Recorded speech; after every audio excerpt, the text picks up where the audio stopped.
नमस्कार। 10वीं त्रैमासिक का यह दूसरा पार्ट है संस्कृत का पेपर का। तो आइए आदर्श पेपर के इस दूसरे पार्ट को देखते हैं। पहला ही क्वेश्चन, व्रतम यत्नेन, यहाँ पर आ जाएगा यत्नेन।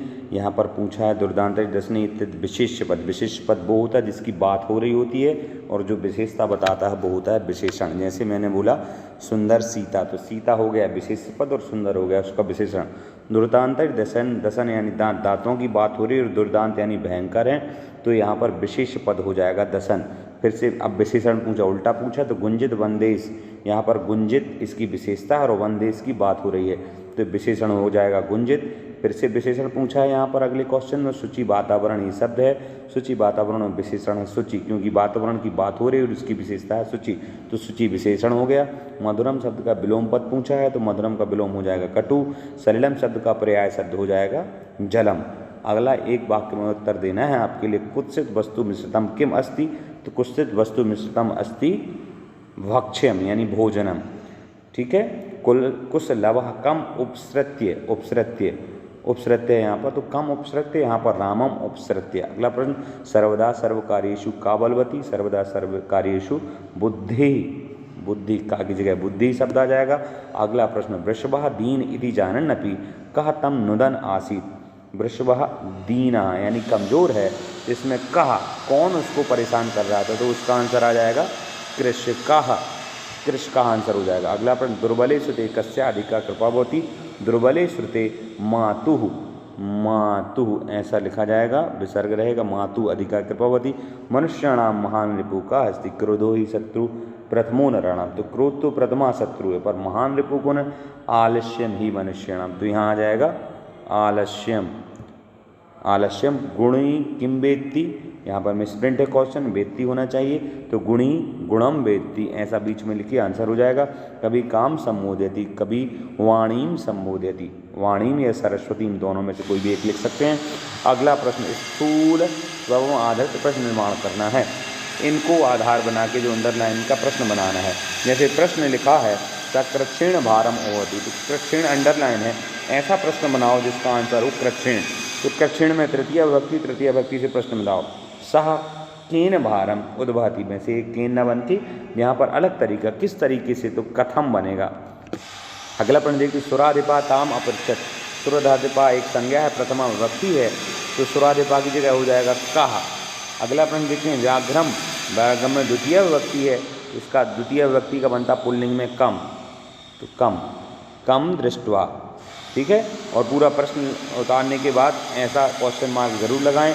अगला प्रश्न देखते हैं, अधोलिखितानि वाक्यानि कः कम प्रति कथयति। जैसे ये वाला वाक्य किसने कहा और किसके लिए कहा, ये वाली लाइन कही थी, रामः लवम सा काचित व्याघ्रमारी, ये बात कही थी किसने, ये कहा था व्याघ्र ने जम्बुकम, जिसको कहा जाए वो द्वितीय विभक्ति में रहेगा। पुत्र से दैन्यम दृष्ट्वा हम रोदिमी, यहाँ पुत्र से दैन्यम ये कहा था नंदिनी गाय ने इंद्रम।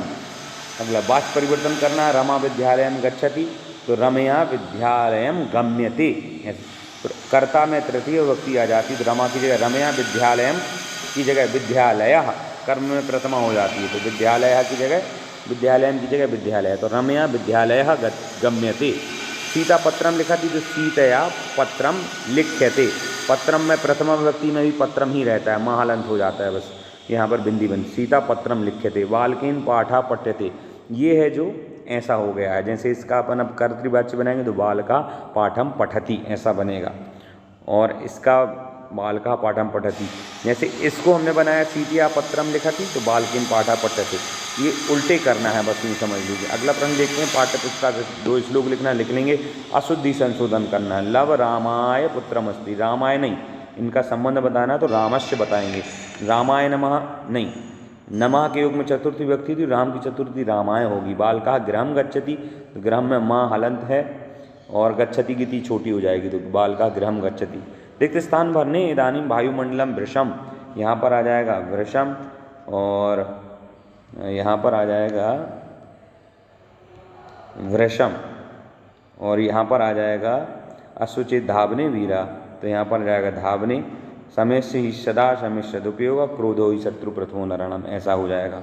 अगला प्रश्न देखते हैं जो आपको करने हैं, घटना को, घटना कथाक्रम के अनुसार। ये वही बुद्धिर्बलवती सदा से आया है, तो पहली क्या रहेगी, बुद्धिमती पुत्र नृपेता पितृग्रतिम प्रति चलता, ये हो जाएगा 1 नंबर पे।